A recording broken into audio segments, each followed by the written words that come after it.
Okay. Whew. It's been a while since I've reviewed something Stranger Things related, and since I've finally seen the entirety of season 3 as of last week, um, I just want to warn you, if you're coming into this review and you don't want any major spoilers, stop the video, watch the rest of Stranger Things season 3, and then you can come back and watch me talk about this, because a lot of major plot points are going to be, spoiled. And guys, I posted this on Facebook. I said this in the chat room. I put the message major spoilers, so don't be stupid and come bitching to me about giving stuff away when you had a clear warning in this video and in the post. Anyway, um, so Stranger Things season 3.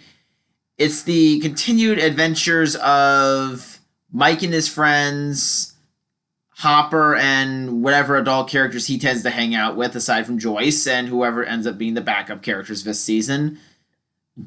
And of course, Nancy and the older kids who are probably closer to 25 than not.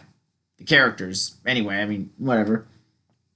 So, right off the bat, the one thing I really liked about this season is that they do start off with a prologue in Russia, and it does show people trying to break into the Upside Down with this laser thing. What I really like about that is that the first two seasons, it seemed like the whole craziness was confined to this one small Midwestern town. I like the idea that since it's a different dimension, I like how they address that you can enter and mess with it in different locations. It doesn't have to just be one town. So it does kind of it's a little more effort on world building, and I do like the idea how at the beginning of the season, to jump ahead a little bit, I do like how they establish that there's this new mall in town that's sucking up all the money and the profits that some of the local companies are dealing with. So I like how the show is dealing with heavier, more adult themes, and I do kind of like how it's touching on things that kind of move the story a little bit and make the world feel a little more real, a little more scary. Um, so there's a lot of good world building, and the characters for the most part in this season, they're very well developed. I mean, I do like how in this season Elle has a lot more dialogue. That the first season she was closer to being a mute than a chatterbox because of all the trauma she went through. Season 2 she would talk a little bit more, but this one she's still she's still learning how to be a normal kid, but she's much more capable at being normal than before because she's had more experience in a real loving environment. So it's kind of nice to see her evolve into that. And I also kind of like how, again, like I said, she really didn't have much of a childhood, so it is kind of nice to see her bond with the other members of the group. And it is kind of interesting. Here's something that I kind of see as a major plus and a downgrade with this season. The first two episodes set up that Mike and Elle are now officially a couple, and Hopper is, Elle's dad is very uncomfortable with how fast and how physical the relationship is getting. And here's the thing: the first few episodes of this season seem to be kind of goofy, playful, and upbeat. I don't mind that, and I don't mind the idea of Hopper being the clueless dad, because that could be really funny, actually. If they do it right. And parts of it are funny, but then parts of it kind of make Hopper out to be an overprotective jackass. And I mean, he does kind of he does force a breakup between Mike and Elle indirectly, but yeah, yeah. So I mean, the happy tone I kind of felt went a little too far in some points. And that leads to another downgrade. I really do feel like that Hopper's character, while there are still some good moments where he is the hero and takes the beating and punches out the villains, I do like what they when he gets to be the Hopper that a lot of people have come to expect. But there are points where he's a little moody and a little bit of a jerk. I mean, he seems really irritable and really just kind of a pill to be around. And considering how uptight he is, I would like to quote Robin Williams from Good Morning Vietnam. I had to think about that for a second. And I'm very sorry. This joke is really funny, and it kind of fits with Hopper's frustration with life, which is the line is, sir, you're the one white man in this country I know who could really use a blowjob. So, I mean, there is a lot of sexual tension between Hopper and Joyce. I'm not sure how I would have felt about them officially becoming a couple throughout the season. I mean, they do hint at that at the very end that they're gonna go on a date, but then things go south real fast. Um, I'm not sure how I'd feel about them being together. I mean, they are good business. They are good business partners because Joyce. I mean, again, she's a mom. She's not really trained to handle any of this stuff, but there are times where she seems much more competent than Hopper is at handling the problem, which that's a lot of fun to watch because Joyce was kind of the crazy person that had a point in the first season, died it down a little bit in the second season. This one, she actually has more to do without people looking at her funny. So that's nice. And I would say a lot of the special effects, especially with the Mind Flayer, because the Mind Flayer is back. The thing that possessed Will in season 2 has now possessed Billy and is starting to turn everyone else into zombie blobs that absorb into the thing's body and then it gets stronger. I do think the Mind Flayer, the CGI effects on that creature are actually really good. And the last few episodes, actually, I think this season is probably a lot more violent than the other seasons from what I remember. Because I mean, it's not just the fact that it's more. There's more.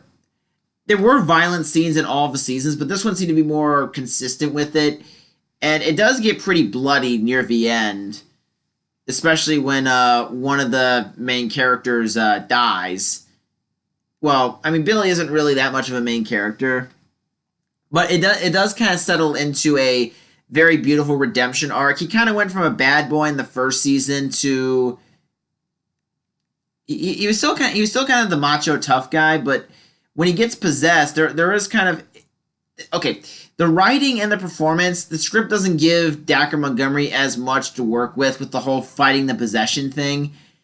So there isn't as much of a carefully constructed and deterioration of his character. It's not like Joyce in the first season where she gets progressively crazier and crazier and more desperate. In this one, it's kind of like Billy's trying to hold it back, but it takes him over anyway. I just don't see that meticulous progression that continues on and makes you even crazier with him. I don't see that as much. So I mean, it was well done, but it wasn't as strong.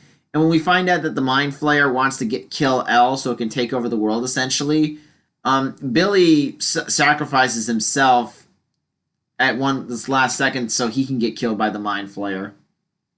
And I thought that was a nice redemption arc because Billy wasn't the nicest person. So to have someone that not a lot of people saw as a hero do something heroic, it kind of shifts your perception of the character, and it's really a nice thing to do because it's always nice when you have a show where a character can develop and maybe try something that opens your eyes a little bit instead of doing the same set of notes he's always been doing. So that was really good. And I liked how they incorporated the Cold War themes into this series, where you do have Russian villains, but you also have this one guy, Alexei, who actually helps out a little bit with Joyce and Hopper's idea of trying to figure out what's going on, while he's being translated by Hopper's crazy friend Murray. Anyway, so I think the one thing I can say about this season as a sum up, there's a lot of great stuff in it. There's some stuff that kind of knocks down some points, but for me, I think you could say that the first season was damn near perfect. Might as well be. Second season, really good, had some flaws. Third season, really good, had some flaws. The end of the third season was really emotional because, again, spoilers, Hopper apparently dies, as well as Billy, but you never see Hopper's body, so they're kind of hinting he might be alive. But at the end, and this is what I like, when Joyce gets out of the danger zone and Elle sees her, there's no words, no dialogue. Elle just sees Joyce, doesn't see Hopper, and then she puts it together that her adoptive father is possibly dead.